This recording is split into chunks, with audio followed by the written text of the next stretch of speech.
Hello everyone, I am Archana Mane, Training Officer POT from NSTF for Women Mumbai.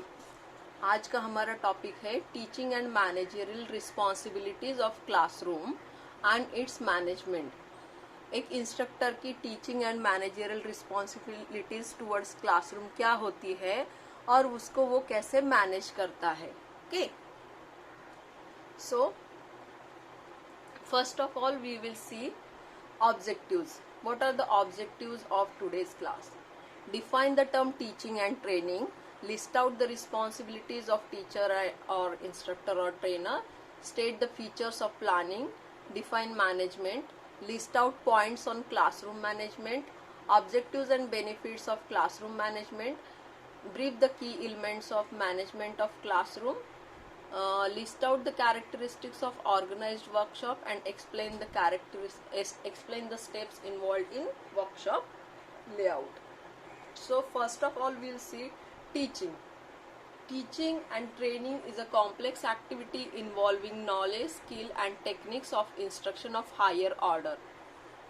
Teaching has its specialized technique that are not characteristics of other profession. Teaching या training को एक complex activity कहा गया है जिसमें एक instructor को knowledge और स्किल को with the help of higher order of techniques of instruction, अलग अलग तरीके के इंस्ट्रक्शन के टेक्निक्स यूज करके अपने नॉलेज और स्किल्स को अपने ट्रेनिंग्स तक पहुंचाना पड़ता है। और ये टीचिंग का जो स्किल है ये अदर प्रोफेशंस में जो स्किल्स होते हैं उससे डिफरेंट होता है और इसको स्पेशलाइज्ड टेक्निक भी कहा जाता है। तो क्या है, टीचिंग है एक स्पेशलाइज्ड टेक्निक है। अभी what are the responsibilities of an instructor. एक इंस्ट्रक्टर को क्या कौन कौन सी रिस्पॉन्सिबिलिटीज निभानी पड़ती है।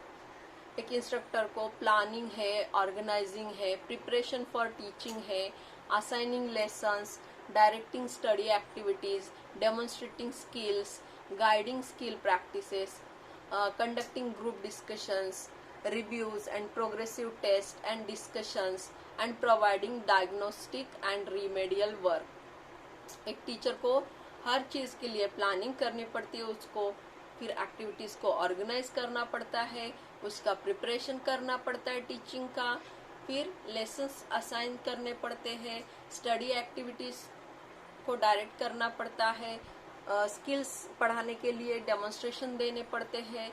जब ट्रेनी स्किल परफॉर्म करते प्रैक्टिस करते हैं तो उनको गाइड करना पड़ता है।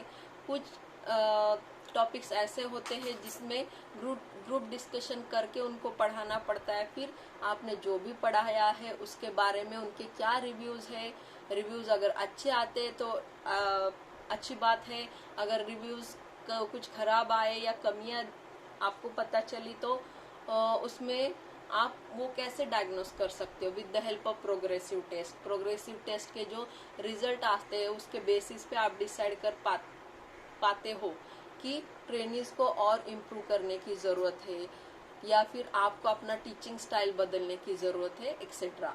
और ये सारी एक्टिविटीज़ करने के लिए एक टीचर को प्लान करके, उसका प्रिपरेशन करके, उसका explanation, then question and direction या गाइडेंस, इन सब चीज़ों की इन सारी चीज़ों को करना पड़ता है। तो फर्स्ट ऑफ ऑल हम देखेंगे प्लानिंग क्या होता है। The important qualities of educational और ट्रेनिंग मैनेजमेंट। किसी भी चीज़ को देखिए, हम जब करना चाहते हैं तो अगर हम चाहते हैं कि वो चीज़ सक्सेसफुल हो तो हम क्या करते हैं, उसका प्लान करते हैं। नॉट ओनली इन एजुकेशन और ट्रेनिंग मैनेजमेंट, हमारी रेगुलर लाइफ में भी हमने मोस्टली देखा है कोई भी अगर हम एक सोच समझ के जब काम किया जाता है तो उसको सक्सेसफुल होने के चांसेस ज़्यादा होते हैं। तो किसी भी ट्रेनिंग या एजुकेशनल मैनेजमेंट में की सबसे इम्पोर्टेंट क्वालिटी है planning. To achieve the aims and objectives of education, effective planning with organizing, staffing, directing and controlling are required। किसी भी एजुकेशन सिस्टम के जो भी एम्स है, ऑब्जेक्टिव्स है, अगर आप उसको अचीव करना चाहते हो तो एक इफेक्टिव प्लानिंग की with the help of organisation, उस प्लान को कैसा एग्जीक्यूट करना है, कितने स्टाफ्स की उसमें इन्वॉल्वमेंट होनी चाहिए, फिर गाइडेंस की और कंट्रोलिंग की, इन सारी चीज़ों की ज़रूरत होती है। तो प्लानिंग हर किसी काम के लिए बहुत इम्पोर्टेंट होता है। ये अब हम देखेंगे फीचर्स ऑफ प्लान क्या है। एक प्लान जब भी हम करते हैं या फिर उसके कैरेक्टरिस्टिक्स क्या है, planning is a process rather than behaviour at a given point of time. Planning क्या है, प्लानिंग हम कैसे एक्ट कर रहे हैं या फिर हमारा बिहेवियर क्या है वो नहीं है, बल्कि एक प्रोसेस है। जो प्रोसेस क्या करती है, it determines future course of action. Future में हम क्या एक्शंस लेने वाले हैं उसको हम डिटरमाइन कर सकते हैं प्लानिंग के थ्रू। देखिए जब भी हम प्लान करते हैं ना, तो हम आगे आने वाले टाइम में क्या करना चाहते हैं उसको ध्यान में रखते हुए प्लान करते हैं। इसलिए हम वो हमारे फ्यूचर में जो एक्शंस है उसके अकॉर्डिंग हम अपना प्लान डिसाइड करते हैं। Planning is primarily concern with looking into future which requires predicting of the future situations. Same thing is again here, it is कि फ्यूचर सिचुएशन क्या है उसको हमें प्रेडिक्ट करके अपने एक्शंस या फिर हमारा प्लान डिसाइड करना पड़ता है। Planning involve selection of suitable course of action. Planning में क्या होता है, जो उस सिचुएशन के लिए सुटेबल एक्शंस होंगे उसको हमें सिलेक्ट करके हमारे प्लानिंग में इन्वॉल्व करना पड़ता है। Planning is undertaken at all level of management and is concern with the future course of action. Planning हर एक लेवल पे, मैनेजमेंट की हर लेवल में प्लानिंग की जरूरत होती है। नेक्स्ट है planning is flexible as commitment and is based on future condition which are always active. Planning क्या होनी चाहिए हमारी, हमेशा फ्लेक्सिबल होना चाहिए और इनकेस उसमें अगर ज़रूरत पड़े चेंज करने की तो हमें उसको मॉडिफाई भी करने के लिए आना चाहिए। Planning is continuous managerial function involving the process of observation, analysis, conceptual thought, communication, decision and actions. Planning एक क्या है, कंटिन्यूअस मैनेजरियल एक्शन से जिसमें कौन कौन से प्रोसेसेस इन्वॉल्व है, जिसमें ऑब्जर्वेशन करना पड़ता है, स्टडी करनी पड़ती है, थियोरेटिकल कंसेप्चुअल थॉट्स होते हैं, कम्युनिकेट करना पड़ता है, डिसीजन लेने पड़ते हैं और उसके अकॉर्डिंग हमें अपने एक्शंस हमें एक्ट करना पड़ता है। A good plan should aim at the improvement of physical facilities, teachers, library services, curricular activities, participation in community programs. जब भी हम प्लान करते हैं तो एक गुड प्लान उसको कहा जाता है कि वो करने के बाद फिजिकल फैसिलिटीज में इम्प्रूवमेंट हो रहा है, टीचर्स मतलब उससे कुछ इम्प्रूवमेंट होना चाहिए, that is called good plan. जैसे अगर लाइब्रेरी सर्विसेज है, क्यूरिकुलर एक्टिविटीज है, कम्युनिटी प्रोग्राम का में पार्टिसिपेशन, अगर हम चाहते हैं, हमने कोई प्रोग्राम अरेंज किया है और हम चाहते ज़्यादा से ज़्यादा उसमें पार्टिसिपेंट्स मिले, तो हम क्या करते हैं, हम जो प्रोग्राम हमने अरेंज किया है वो कितना अट्रैक्टिव है, बेनिफिशियल है, एंटरटेनिंग है, यूजफुल है, ऐसा हमारा प्लान बनाकर उसको क्या करते हैं, पब्लिसिटी करेंगे तो हमारा जो एम है ज़्यादा से ज़्यादा पार्टिसिपेंट्स मिलने का, तो वो हमारा एम यहाँ पर सक्सेसफुल होगा। दैट मीन्स हमारा जो भी इम्प्रूवमेंट होनी चाहिए वो अगर हो पाएगी तो ही उसको एक गुड प्लान कहा जाएगा। ऑर्गेनाइजेशन, अभी प्लानिंग देख लिया हमने, अभी ऑर्गेनाइजेशन क्या है। Organisation is a mean to bring the plan into existence. आपने बस प्लान बना दिया तो आपका काम खत्म नहीं, इंस्ट्रक्टर का काम खत्म नहीं हुआ। जब तक वो प्लान आप एक्चुअल एग्जिस्टेंस में नहीं लाओगे, एक्चुअली इम्प्लीमेंट नहीं करोगे, तब तक उस प्लान का कुछ मीनिंग ही नहीं है। और जो प्लान करता है वही अगर उसको एग्जीक्यूट करेगा तो वही बेटर रहता है। Organisation is means to bring the plan into existence, किए हुए प्लान को एक्चुअल में एग्जीक्यूट करना, that is organisation, and is directly connected with planning and the efforts of the people.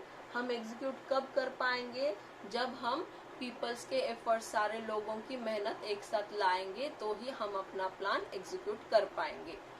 In another way, in simple language, it is said that organization is nothing but group of people joining together and working for common goal or activities. जहाँ पर group of people, number of people एक साथ आके किसी एक ही गोल या common goal या activities के लिए काम करते हैं तो उसे कहा जाता है ऑर्गेनाइजेशन. जैसे कि यहाँ पर एग्जाम्पल बताए हैं, इंडस्ट्रीज है, कंपनीज है, इंस्टीट्यूट्स है, स्पोर्ट्स सेंटर्स है. यहाँ पर क्या करते हैं, सब लोग एक साथ आके कॉमन गोल के लिए मिलजुल कर काम करते हैं. That is called organisation. Next हम देखेंगे points for preparing a good plan for organising classroom processes. अभी हमें क्लासरूम प्रोसेसेस को ऑर्गेनाइज करना है तो उसके लिए एक गुड प्लान बनाना है. तो उसके लिए कौन कौन से पॉइंट्स ध्यान में रखने हैं. हमारे प्लान के पर्पसेस जो है वो मस्ट बी डिटरमाइंड, वो हमें पहले तय करने पड़ेंगे कि हम प्लान क्यों कर रहे हैं, इसका पर्पस क्या है. ओके, प्लानिंग मतलब ये करके हमें क्या हासिल करना है, हम क्या चाहते हैं, इसलिए जिसलिए हम ये प्लान कर रहे हैं वो हमें पहले फिक्स करना पड़ेगा. Planning, organising and management of classroom activities must be formulated on clearly defined vision and mission. जो भी हमारा विजन है, जो भी हमारा मिशन है, उसके अकॉर्डिंग, उसी के बेसिस पे हमारा planning, organisation and management of classroom activities हमें तय करने पड़ेंगे. अब यहाँ पर जब क्लासरूम प्रोसेसेस को हम मैनेज कर रहे हैं तो क्लासरूम में सबसे इम्पोर्टेंट होते हैं स्टूडेंट्स. तो उनकी जो ज़रूरतें हैं, उनके जो इंटरेस्ट है, उनको सेटिस्फाई करने वाले प्लान होने चाहिए. ना कि एक इंस्ट्रक्टर को सुटेबल लग रहा है उसके अकॉर्डिंग वो प्लान करेगा तो ऐसा नहीं चलेगा. स्टूडेंट्स के इंटरेस्ट और ज़रूरतें भी यहाँ पर ध्यान में रखनी पड़ती है. Standards to be achieved by planning, organizing and management must be set and performance is monitored. Plan करके हम जो भी स्टैंडर्ड्स अचीव करना चाहते हैं ऑर्गेनाइजेशन थ्रू, मैनेजमेंट थ्रू, वो हमारे स्टैंडर्ड्स हमें सेट करने पड़ेंगे और उसके अकॉर्डिंग हम जो भी काम कर रहे हैं उसको मॉनिटर भी करना पड़ा, या फिर जिस किसी से भी वो काम हम करवा के ले रहे हैं तो उसको हमें कंटिन्यूअसली मॉनिटर करना पड़ेगा. Then plan must be flexible enough for modification. Again हमें अगर ज़रूरत पड़ती है प्लान्स को चेंज करने की, उसमें कुछ मॉडिफिकेशन एडिशन करने की, तो वो फ्लेक्सिबल होने चाहिए. Full communication of all concern in operating the plan. एक प्लान जब भी हम बनाते हैं तो हम जब एज ए इंस्ट्रक्टर क्लास में पढ़ाते हैं तो हमारा as a instructor not only with trainee but हमारा एडमिनिस्ट्रेशन के साथ, इंडस्ट्रियल पर्सन्स के साथ, ऐसे अलग अलग पर्सन्स के साथ हमें कम्युनिकेट करना पड़ता है. Okay, plan must B achievable.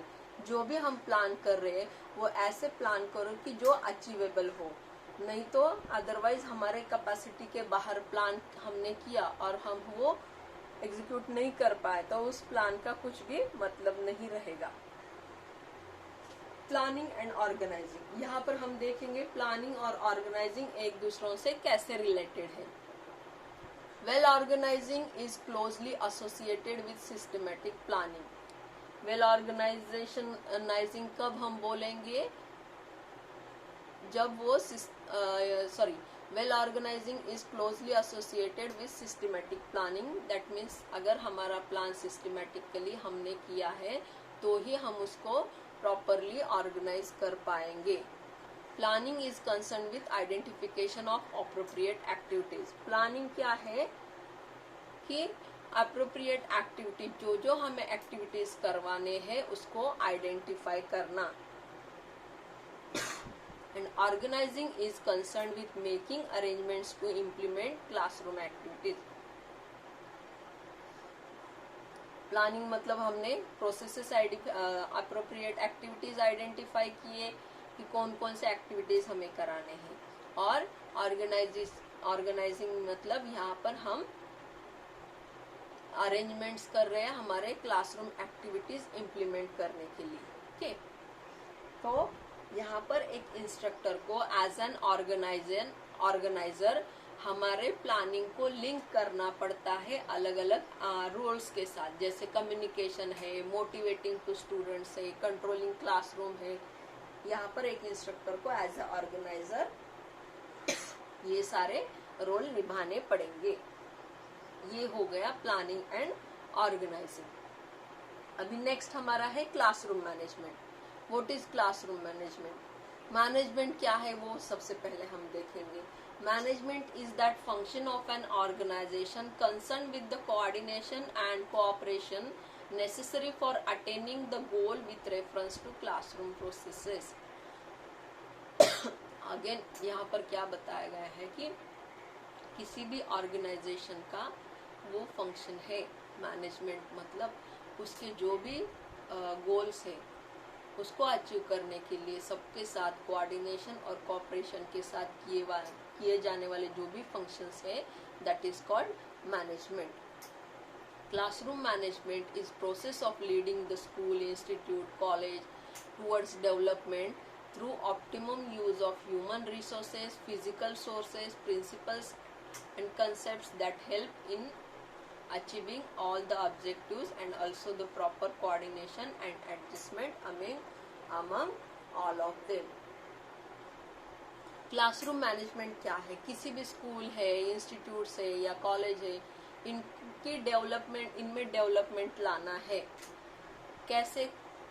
जो भी ह्यूमन रिसोर्सेस अवेलेबल है, फिजिकल सोर्सेस अवेलेबल है, उन सब को यूज करके प्रॉपर कोऑर्डिनेशन और कोऑपरेशन के साथ, एडजस्टमेंट के साथ इंस्टीट्यूट्स के ऑब्जेक्टिव्स है उनको अचीव करने के लिए जो भी प्रोसेसेस किए जाएंगे that is called classroom management. So classroom management is a process. ये क्या है? एक प्रोसेस है। It is a social process, involves group efforts, क्योंकि यहाँ पर नंबर ऑफ पीपल एक साथ आके काम करने वाले हैं। Aims at achieving pre determined goals, already determine किए हुए गोल्स को अचीव करना, इसमें हम मेन फोकस करते हैं। It is a distinct entity, that is it is different thing and is a system of expert. जो एक्सपर्ट है, क्लासरूम मैनेज कौन कर पाएगा? वो क्लासरूम का जो हेड है, दैट मीन्स इंस्ट्रक्टर। वो पर्टिकुलर क्लास के जो इंस्ट्रक्टर है वही उस क्लासरूम को मैनेज कर पाएंगे। Okay, now manager skills for effective classroom management. Classroom को हमें प्रॉपरली मैनेज करना है तो हमें कौन कौन से मैनेजर स्किल्स आने चाहिए? फर्स्ट है organizing meaningful learning processes. Learning processes जो है उसको मीनिंगफुली ऑर्गेनाइज करने के लिए आना चाहिए। Then creating platform for students to come out with their potentialities. Students में जो भी विशेषताएं हैं, उनमें छिपे हुए जो भी गुण है, उनको बाहर निकालने के लिए हमें उनको चांस देना पड़ेगा।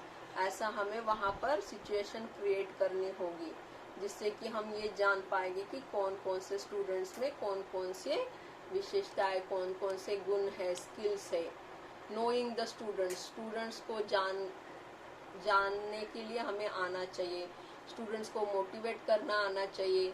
हर स्टूडेंट्स की हर एक अचीवमेंट को हमें अप्राइज करना आना चाहिए। And creating stimulus environment for learning process successful हो, इसीलिए क्या है? Stimulus, that is related which is motivating students. Learning process successful होने के लिए कंटिन्यूसली हमें उनको मोटिवेट करना चाहिए। These are managerial skills for effective classroom management. Now the three basic functions of classroom management. Classroom management के तीन basic जो functions है वो है planning, control and communication. Planning मतलब क्या है? यहाँ पर by which objectives procedures are selected. Planning से हम क्या करते हैं? हमारे ऑब्जेक्टिव्स है क्या है, हम किस लिए प्लान कर रहे हैं वो डिसाइड करते हैं। प्रोसीजर्स सिलेक्ट करते हैं, कौन कौन से प्रोसीजर्स। जैसे थियोरी क्लास हम लेते तो वहाँ हम क्या करते हैं? नॉलेज ट्रांसफर करते हैं अपना। थियोरेटिकल नॉलेज देने के लिए हम क्या करते हैं, क्लासरूम लेसन लेते हैं। जब हमें स्किल्स पढ़ाने तो हम क्या करते हैं, वर्कशॉप में डेमोन्स्ट्रेशन दिखा के वो स्किल ट्रेनिंग्स को पढ़ाते हैं। नेक्स्ट है control, by which the conformity of performance to plan is assured. Control करने के लिए आना चाहिए, हमने जो प्लान किया है उसके अकॉर्डिंग परफॉर्मेंसेस या एक्टिविटीज हो रही या नहीं, वो कंफर्म करने के लिए हमें उसके ऊपर कंट्रोल करना आना चाहिए। Then communication, by which information is transferred both internally and externally. Communication हमें ट्रेनीज के साथ जो इंटरनल कम्युनिकेशन होता है या फिर एडमिनिस्ट्रेशन है, हमारे अदर स्टाफ से उनके साथ भी कोऑपरेशन और कोऑर्डिनेशन करना आना चाहिए। एंड एक्सटर्नली मीन्स जब इंडस्ट्रियल विजिट्स होते हैं, ऑन द जॉब ट्रेनिंग्स होते हैं, ऐसे काम के लिए हमें क्या करना पड़ता है, इंडस्ट्री के साथ कम्युनिकेट करना पड़ता है, तो वो भी हमें करने के लिए आना चाहिए। ओके, पर्पस और ऑब्जेक्टिव्स ऑफ क्लासरूम मैनेजमेंट, किस लिए किया जाता है ये classroom management. Classroom management is a process by which teacher and school create and maintain appropriate behavior of student in classroom settings। उससे क्या होता है, एक क्लासरूम में अप्रोप्रिएट बिहेवियर हम मेंटेन कर सकते हैं स्टूडेंट्स का। Establish and sustain an orderly environment in classroom, classroom में एक orderly environment, proper environment create करके उसको मेंटेन कर सकते हैं। एंड जो भी लर्निंग प्रोसेसेस है वो then social and emotional growth के लिए फैसिलिटीज प्रोवाइड करना, उसको हम इंक्रीज कर सकते हैं। नेक्स्ट है classroom management refers to wide variety of skills and techniques that teachers use to keep students organized, orderly, focused, attentive, on task and academically productive during class. Classroom management एक ऐसा process है जिसमें number of skills involve है, techniques involve है, जिसको एक teacher use करता है, with the help of which students को वो ऑर्गेनाइज रखता है, इन ऑर्डर रख सकता है। देन फोकस उनका जो है टीचिंग पे कॉन्सेंट्रेट करके रख सकता है, ट्रेनीज को अटेंटिव रहते हैं ट्रेनीज, और दिया हुआ काम करते रहते हैं, और ड्यूरिंग द क्लास पूरा एकेडमिकली प्रोडक्टिव हम उनको बनाए रख सकते हैं through the process of classroom management. Okay, that's why एक इंस्ट्रक्टर को क्लासरूम मैनेजमेंट की जो भी प्रोसेसेस है वो प्रॉपरली करने के लिए आनी चाहिए। मैनेजमेंट ऑफ क्लासरूम, क्या क्या है इसमें, क्लासरूम मैनेजमेंट में किस किस चीजों को हमें मैनेज करना पड़ता है। That are, it includes use and care of floor space, then care and use of books, light, ventilation, arrangement of seats, cupboard, furniture, chalkboard, audio-visual aids, laboratory, shop floor, equipment, tools and management of trainees। इन सारी चीजों को आपको क्या करना है, classroom management में इन सारी चीजों को, ये सारी चीजें इन्वॉल्व है। मैनेजमेंट में क्या है, मेनली 4 थिंग्स को मैनेज करना बहुत इम्पोर्टेंट है। सबसे फर्स्ट है management of equipment, management of material, management of physical facilities and management of training. इन चारों में से सबसे इम्पोर्टेंट जो है that is management of training. इसमें क्या है, understanding of training, thorough understanding of training की जरूरत होती है, उनके understanding their problems and their welfare, their training problems, training लेते वक्त उनको क्या प्रॉब्लम फेस करना पड़ रहा है, उनको कुछ समझ में नहीं आ रहा है, वहाँ कौन सी चीजों में वो पीछे रह रहे हैं, उसको समझ के लेना और उनके वेलफेयर के लिए काम करना, ये सबसे ज्यादा इम्पोर्टेंट होता है। Now next है benefits of classroom management. What are the benefits of classroom management? Well managed classroom provides effective and disciplined training. Then well planned or prepared classes. Plan अगर हमने ऑलरेडी किया है तो हमारा प्रिपेयर्ड क्लास तो effective होगा। Then motivating students को हम प्रॉपरली मोटिवेट कर पाएंगे। Safe and comfortable learning environment हम क्रिएट कर सकते हैं। और हर रोज के क्लास एक ही टाइप के ना लेकर हम क्या कर पाते हैं, अलग अलग तरीके से इनोवेटिव वे से हम क्लास ले सकते हैं। Now techniques for better classroom control. Classroom को बेटर वे में कंट्रोल करना है तो उसके लिए क्या टेक्निक्स है। First of all, plan your lesson to ensure that you fill the period with learning activities. आपका लेसन इस तरह से प्लान करो कि जितना टाइम आपके पास है उन पूरे टाइम में आपको लर्निंग एक्टिविटीज देके ट्रेनिंग्स को एंगेज करना है और उनको मोटिवेटेड और उनका जो इन्वॉल्वमेंट है वो क्लास में बना रहे। क्लास में आपको जब जाना है तब फुल्ली प्रिपेयर होके ही जाना है। टीचिंग में कॉन्फिडेंस दिखाते हुए ही पढ़ाना है और अपने ट्रेनिंग्स के बारे में जितना जल्दी हो सके उतना जल्दी आपको you must have to learn about students as quickly as possible. Okay, now यहाँ पर एक चीज का ध्यान रखना है कि इट्स डिफरेंट फॉर एवरीवन। क्यों? क्योंकि टीचिंग स्टाइल हर किसी की डिफरेंट होती है, हर एक इंस्ट्रक्टर की डिफरेंट होती है, हर एक इंस्ट्रक्टर का पर्सनैलिटी और एटीट्यूड डिफरेंट होता है। जिन ट्रेनिंग्स के लिए आप क्लास ले रहे हैं उनका नंबर ऑफ स्टूडेंट्स अलग अलग होता है। तो हर कोई जो मैनेजरियल स्ट्रेटजीज है, जिस तरीके से आप क्लास को मैनेज करना चाहते हो, वो हर कोई तरीका या फिर सारे के सारे तरीके ईच टीचर के लिए एप्लीकेबल नहीं होता है।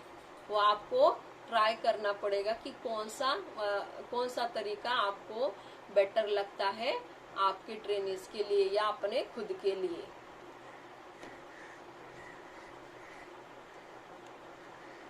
Now types of classroom. यहाँ पर कुछ टाइप्स बताए हैं क्लासरूम के और उसके इम्पोर्टेंट एस्पेक्ट्स। जैसे कि लेक्चर रूम्स होते हैं जहाँ हम थियोरी लेते हैं, थियोरी क्लासरूम करना, थियोरी क्लासेस लेते हैं, वो उससे कहा जाता है लेक्चर रूम। ओके, या फिर हमारी लैंग्वेज में हम कहेंगे थियोरी क्लासरूम। ओके, नेक्स्ट होता है classroom for theory and technical drawing. कुछ इंजीनियरिंग ट्रेड्स ऐसे होते हैं जिनका टेक्निकल ड्राइंग और क्लासरूम एक ही होता है, ये है second type. Then seminar rooms, जहाँ पर भी सेमिनार्स होते हैं वो। लैबोरेटरी और वर्कशॉप और प्रैक्टिकल रूम, जहाँ पर हम हमारा डेमोन्स्ट्रेशन होता है वो। अभी इनके इम्पोर्टेंट एस्पेक्ट्स। लेक्चर या थियोरी रूम, इसका सीटिंग अरेंजमेंट ऐसा होना चाहिए कि हर एक ब्लैक बोर्ड और इंस्ट्रक्टर को देख सके और इंस्ट्रक्टर भी हर एक ट्रेनी को देख पाए। सेमिनार रूम में ऐसा सीटिंग अरेंजमेंट होना चाहिए कि हर कोई participant must be able to face all others. सबको फेस कर मतलब सब लोग उस पार्टिसिपेंट को देख पाएंगे, ऐसा सेमिनार रूम का अरेंजमेंट होना चाहिए। नेक्स्ट है कंप्यूटर, जैसे लैब जैसे कंप्यूटर लैब से trainees can face wall, arrange the table close to 4 walls of room, leaving the space for entrance and cupboards. जो भी कंप्यूटर टेबल है कंप्यूटर लैब में, चारों के चारों जो वॉल्स होते हैं उसके एकदम क्लोज या उससे अटैच रखने चाहिए और एंट्रेंस जैसे कबर्ड है या अदर फर्नीचर से उसके एंट्री के लिए स्पेस बीच में छोड़नी चाहिए। It is desirable to have combined class for theory and practical in engineering and technical drawing classes. Technical drawing जैसे बताया पहले भी कि उनके यहाँ पर थियोरी और इंजीनियरिंग प्रैक्टिसेस के लिए जो भी ड्राइंग टेक्निकल ड्राइंग के क्लासेस है वो कंबाइन हो तो बेटर रहता है। ओके, क्योंकि थियोरी के लिए अलग सा क्लास, फिर ड्राइंग के लिए अलग सा क्लास ना रखे तो भी चलता है। फिर वेंटिलेशन एंड लाइटिंग हर जगह पर इम्पोर्टेंट है एंड हर कोई हर चीज को देख सके, पढ़ सके और लिख सके, और ये सारा होते हुए उन्हें कोई भी डिफिकल्टी नहीं आनी चाहिए। ओके, इन बातों का ध्यान आपको रखना है। यहाँ पर एक सैंपल क्लासरूम लेआउट दिखाया गया है।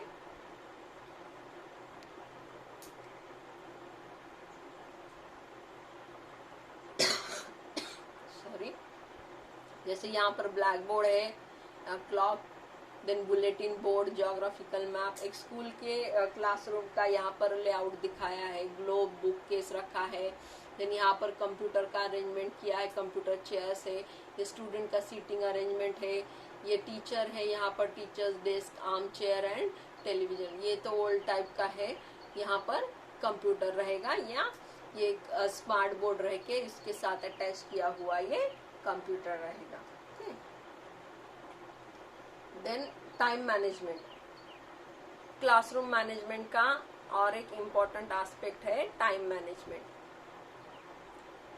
Classroom, the success of classroom processes depends on the input that are given to the student in period of time in a preset environment. Classroom processes को हम तभी सक्सेसफुल हुआ ऐसा कह पाएंगे जब एक इंस्ट्रक्टर अपने फिक्स पीरियड में प्रीसेट एनवायरनमेंट में सारे इनपुट्स अपने ट्रेनिंग्स को दे पाए। ओके,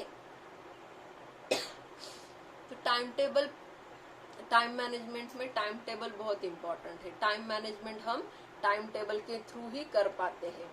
क्यों? क्योंकि time table provides a path for time management and smooth going of classroom processes. Time management करने के लिए क्या करता है ये time table? It provides a path, एक रास्ता दिखाता है कि कैसे टाइम मैनेजमेंट करना है और जो क्लासरूम प्रोसेसेस है वो स्मूथली चलती रहती है। तो इम्पोर्टेंस ऑफ टाइम टेबल यहाँ पर हम देखेंगे।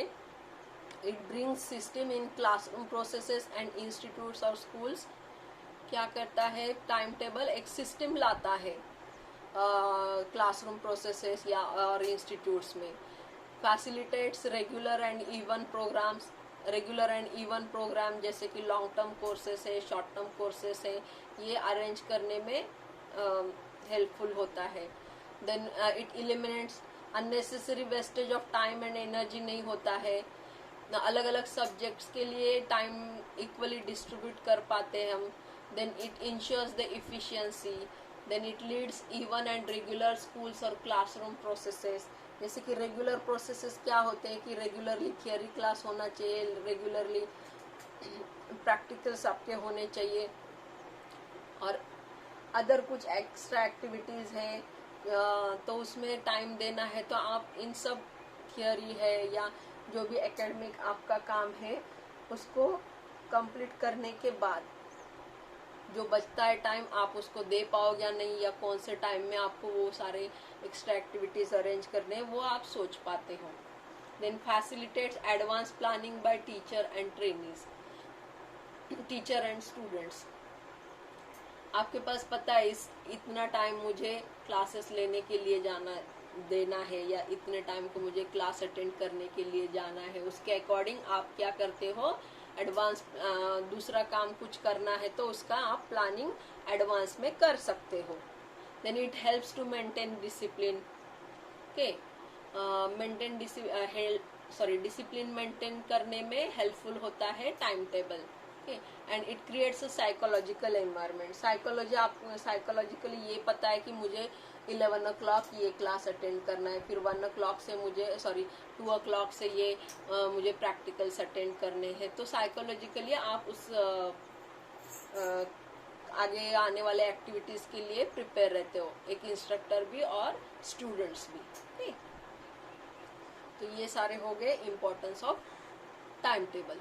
Now managerial responsibilities in instructional areas. अभी एज अ मैनेजर एक इंस्ट्रक्टर को कौन कौन से रिस्पॉन्सिबिलिटीज निभाने पड़ते हैं? ये टीचिंग को छोड़कर भी ऐसे कुछ काम होते हैं वो एक इंस्ट्रक्टर को करने पड़ते हैं। That are procurement of tools, equipments, machineries, consumable items है। Then arranging machineries and equipments in orderly manner है। Then adopt the principle of good housekeeping है। Then prepare layout of workshop, maintain tools and equipments and machineries etcetera. ये सारे होते हैं managerial responsibilities of in instructional areas. तो आपको जहाँ पर भी आपका जो वर्कशॉप है वहाँ पर लगने वाले टूल्स, इक्विपमेंट, मशीनरीज को प्रोक्योर करना है, उनको ऑर्डरली मैनर में रखना है, उसका क्लीनलीनेस, मेंटेनेंस, उसका लेआउट बनाना है, इन सारी चीज़ों का भी ध्यान रखना पड़ता है। तो यहाँ पर हम देखेंगे वर्कशॉप लेआउट क्या है और उसको कैसे ऑर्गेनाइज किया जाता है। तो first of all workshop layout is what? It is a process of carefully distributing the available floor, one space for each activity और कंपोनेंट ऑफ अ वर्कशॉप। जो भी अवेलेबल स्पेस है उसको केयरफुली डिस्ट्रीब्यूट करना है हर एक एक्टिविटी और component, जो भी वर्कशॉप में एक्टिविटीज होने वाली है उसके लिए और हर एक कंपोनेंट के लिए properly distribution of space, that is called workshop layout. अभी नेक्स्ट है characteristics of well organized workshop. एक वेल ऑर्गेनाइज वर्कशॉप के क्या क्या कैरेक्टरिस्टिक्स हैं? वहाँ पर फेवरेबल एटमॉस्फेयर होना चाहिए, सेफ्टी होनी चाहिए, कन्वीनियंस होना चाहिए, टूल्स इक्विपमेंट्स एंड मशीनरीज होनी चाहिए, ऑर्गेनाइजेशन ऑफ अवेलेबल स्पेस होना चाहिए एंड लाइटिंग एंड वेंटिलेशन होना चाहिए। Now what are the steps to be followed to prepare a workshop layout? एक वर्कशॉप लेआउट बनाने के लिए कौन कौन से स्टेप्स फॉलो करने पड़ते हैं? Actual available floor space of workshop to be measured and scale drawing must be prepared. जो भी अवेलेबल स्पेस है वर्कशॉप के लिए उसको क्या करना है? मेजर करो एंड उसका एक स्केल ड्राइंग बनाना पड़ेगा। विंडोज, डोर्स, पिलर्स, कॉलम्स, इनका जो भी एग्जैक्ट लोकेशन है उसको वैसे ही उसी लोकेशन पे क्या करना है? ड्राइंग में क्लियरली दिखाना है। जो भी मशीनरीज, इक्विपमेंट्स, फर्नीचर्स आपको वर्कशॉप में लगने वाले हैं उनकी प्रॉपर लिस्ट बनाओ। Then sequence of the items as per the importance must be prepared. जो भी आइटम्स है उनके इम्पोर्टेंस के अकॉर्डिंग उनको सीक्वेंस देके उनको सीक्वेंसिंग करना है। जो भी इम्पोर्टेंट आइटम्स है जो ज्यादा लगने वाले वो आपके ज्यादा वर्क प्लेस में सबसे पहले अरेंज करो। जो कभी कभी या बहुत कम टाइम लगने वाले वो थोड़ा आप आपसे दूर या वर्क प्लेस से थोड़ा दूर भी अलग से रख सकते हो।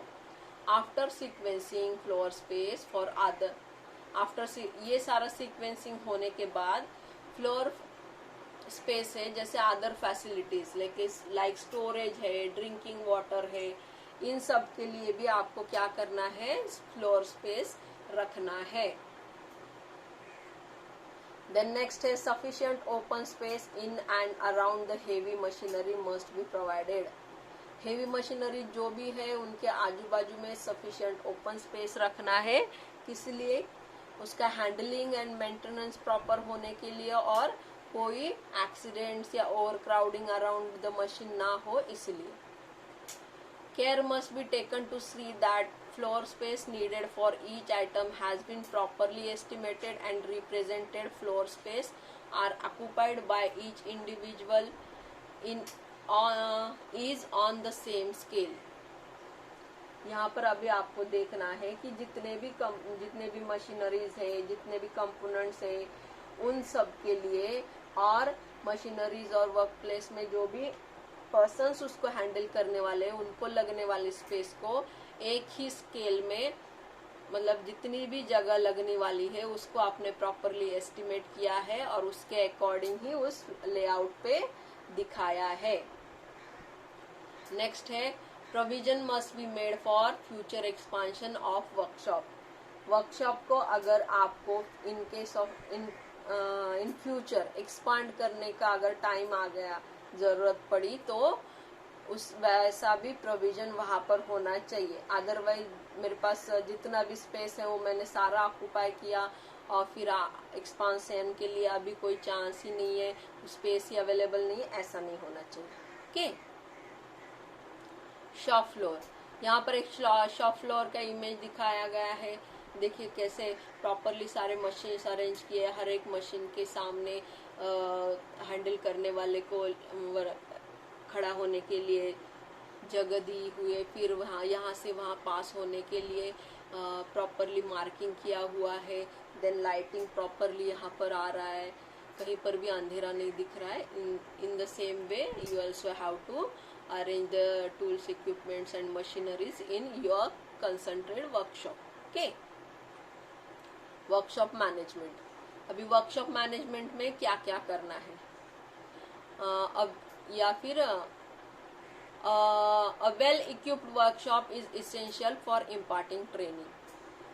ट्रेनिंग इम्पार्ट करने के लिए जो वर्कशॉप है उसमें सारे इक्विपमेंट्स होने चाहिए. Everything in the workshop must be properly arranged in such a way that they are easily available. Workshop में सारी की सारी चीजें इस वे में आपने अरेंज की हो कि वो इजीली अवेलेबल हो सके जब भी उसकी जरूरत पड़े. But it is not sufficient that if things are arranged at once and later on ignoring it. एक बार आपने उसको अरेंज किया और बाद में आप उसकी तरफ ध्यान ही नहीं दे रहे हो, ऐसा भी नहीं चलेगा. तो to become a successful instructor, simple planning a workshop is not only sufficient but maintaining it with good management is very important. मतलब एक सक्सेसफुल इंस्ट्रक्टर होने के लिए आपको एक बार वर्कशॉप को मैनेज किया और उसके वर्कशॉप को प्लान किया, उसके साथ साथ उसको क्या करना है, प्रॉपरली कंटिन्यूअसली गुड मैनेजमेंट की भी जरूरत है उस वर्कशॉप को प्रॉपरली मेंटेन करने के लिए. Now factors for effective management of training activities. कौन कौन से फैक्टर्स हैं जो आपकी ट्रेनिंग एक्टिविटीज को इफेक्टिव बनाता है, ट्रेनिंग एक्टिविटीज को मैनेज करने के लिए जो मायने रखते हैं. सबसे पहले उसमें क्लीनलीनेस. इसमें फ्लोर का क्लीनिंग आता है. Floor must be free from floors पे ऑयल है, ग्रीस है, वाटर है एंड अदर स्लिपरी थिंग्स है. इन ऐसा कोई भी चीज फ्लोर पे नहीं होना चाहिए. और शाम को जब भी हम वर्कशॉप को छोड़ते हैं तो उस वक्त ये चीजों को ध्यान बिल्कुल देना चाहिए कि हर कोई चीज प्रॉपर ऑर्डर में नेक्स्ट डे के यूज के लिए रखी है या नहीं. और हर एक इंडिविजुअल अपने अपने वर्क एरिया को क्लीन और टाइडी रखे. ओके. Then next है tools and equipment. Tools equipments must be clean and kept in their respective place. जो भी tools equipments आपने यूज किए उसको यूज करके उसके अपने अपने जगह पर वापिस रखा होना चाहिए. Scrap and waste material. जो भी आप प्रैक्टिकल्स करते हो या स्किल परफॉर्म करते हो, उसकी प्रैक्टिस करते हो, उसके दौरान जो भी स्क्रैप है, वेस्ट मटेरियल जो भी है, तो उसको कलेक्ट करके सेम टाइम डिस्पोज करना चाहिए. अदरवाइज क्या मेटल के स्क्रैप है तो वो लग के किसी को जख्म भी हो सकता है. फिर जैसे कपड़े के धागे वगैरह है, ये क्या करते हैं, अननेसेसरी वहां पर डस्ट क्रिएट करेगा. इसीलिए आप उसको सेम टाइम कलेक्ट करके डिस्पोज करना चाहिए. और ये सारी चीजें ट्रेनिंग में आने के लिए एक इंस्ट्रक्टर में ही ये सारी चीजें होनी चाहिए. वो ही एक रोल मॉडल होता है अपने ट्रेनिंग्स के लिए. जो जब वो खुद करेगा तो उसको देख के ही ट्रेनिंग सीखते हैं. Advantages of workshop layout. Advantages क्या है वर्कशॉप लेआउट के? Floor space can be utilize economically. जो भी फ्लोर स्पेस अवेलेबल है उसको हम इकोनॉमिकली यूज कर सकते हैं. अननेसेसरी वेस्टेज नहीं होता है. Possible convenience and inconvenience problems can be seen before and solved. जो भी convenience के problems है वो हम देख के उसको हम same time solve कर सकते हैं. Care and maintenance of material. यहाँ पर है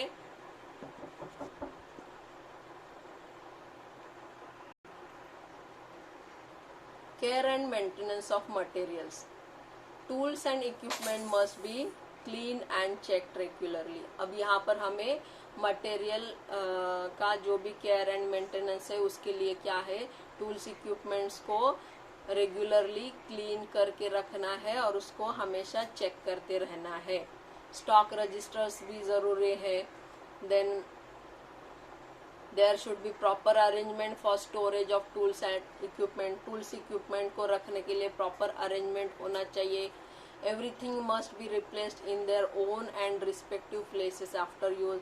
हर कोई चीज को, हर किसी टूल्स इक्विपमेंट्स को उसके यूज होने के बाद उनके रिस्पेक्टिव प्लेस पे रखना है. और generally tools will be displayed in a board called tool board. Workshop में क्या होता है, जनरली टूल्स इक्विपमेंट ऐसे बोर्ड पे डिस्प्ले किया जाता है जिसको टूल बोर्ड कहा जाता है। देखिए यहाँ पर एक टूल बोर्ड इन वर्कशॉप का पिक्चर दिखाया गया है, किस तरह से इस टूल बोर्ड पे सारे टूल्स जो वर्कशॉप में लगते हैं उसको प्रॉपरली अरेंज किया हुआ है।